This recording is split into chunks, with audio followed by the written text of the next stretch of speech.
এটা একবার গাড়ি আটকে আমাদের উপরে হিংসা করে কি খেসরা দিতে হলো দেখলে তো, সারা রাজ্যের মানুষ ছিছি করলো এবং আমাদেরকে জেলে মিথ্যাভাবে আটকে রাখার ফলে আপনার সাগরদিঘির সিটটা লস হয়েছিল। এরপরে যদি এই ধরনের কর্মকাণ্ড কিছু করবে করার প্রশ্ন আসছে না। কি প্রস্তুতি নিচ্ছেন আগামী দিন কর্মীদের জন্য, কি বার্তা দেবেন? শান্তিপূর্ণভাবে যেতে, শুধু ভাঙন নয়, সারা রাজ্য থেকে মানুষ আসবে শহীদ মিনার চত্বরে অধিকার বুঝে নিতে, অধিকার সমাবেশে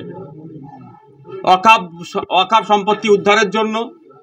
কেন্দ্রের যে অখাপ বিল অ্যামেন্ডমেন্ট নিয়েছে, কেন্দ্র সরকার বিজেপি সরকার যে অখাপ সম্পত্তি লুটে নেওয়ার চেষ্টা করছে সেটা যেমন আটকাতে হবে। ওবিসি সংরক্ষণ পুনর্বহালের জন্য, আদিবাসী সমাজের জলজমি জঙ্গলের যে অধিকার আছে সেটাকে লুটে নেওয়ার জন্য 2023-এ যে সংশোধনীর নামে যেটা হয়েছে সেটাকে বাতিল করতে হবে। জাতিভিত্তিক জনগণনা করতে হবে।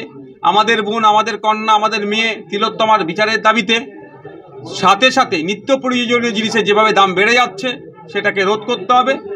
এবং মাদ্রাসা সহ শিক্ষা প্রতিষ্ঠানগুলোতে যেভাবে শিক্ষক শূন্য হয়ে উঠছে, শিক্ষা পরিষেবা যেভাবে ধ্বংস হয়ে যাচ্ছে, সেটাকে ফিরিয়ে নিয়ে আসার জন্য শিক্ষক নিয়োগ সহ, মাদ্রাসা সহ বিভিন্ন শিক্ষা প্রতিষ্ঠানে শিক্ষা নিয়োগ সহ একগুচ্ছ দাবি দিয়ে আমরা অধিকার নিয়ে আমাদের অধিকারের জন্য আমরা অধিকার সমাবেশে যাব 21শে জানুয়ারি। আর অপেক্ষার মাত্র 5 দিন বাকি আছে। সকাল 12টা থেকেই আমাদের প্রোগ্রাম শুরু হবে।